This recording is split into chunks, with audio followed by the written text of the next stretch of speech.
कभी सोचा है हाइड्रोजन एक ही एलिमेंट होकर तीन अलग अलग नाम कैसे ले सकता है? Protium, deuterium, tritium. इसके पीछे रीजन है सिर्फ एक पार्टिकल।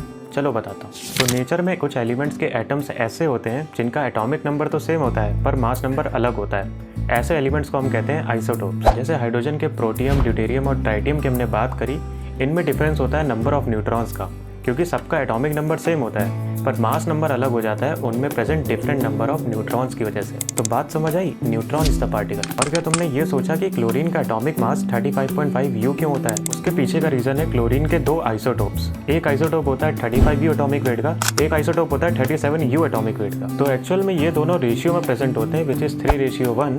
तो जब हम इनका एवरेज एटॉमिक मास निकालते हैं वो आता है 35.5 U। ये ध्यान रखना, क्लोरीन एटम का एक्चुअल में 35.5 U एटॉमिक वेट नहीं होता है। आइसोटोप के बारे में ये बात ध्यान रखना कि उनकी केमिकल प्रॉपर्टीज तो सेम होती हैं लेकिन उनकी फिजिकल प्रॉपर्टीज अलग होती हैं। चलो कुछ एलिमेंट्स के स्पेशल यूज बता देता हूँ। तो यूरेनियम का आइसोटोप यूज होता है न्यूक्लियर फ्यूल में, कोबाल्ट का आइसोटोप यूज होता है कैंसर ट्रीटमेंट में, और वही आयोडीन आइसोटोप का यूज होता है ग्वाइटर ट्रीटमेंट में। तो याद रखो, आइसोटोप्स एक ही एलिमेंट के अलग अलग वर्जन्स हैं और एवरेज एटॉमिक मास साइंस का एक smart solution. Hope you got the concept. Thanks for watching. Bye.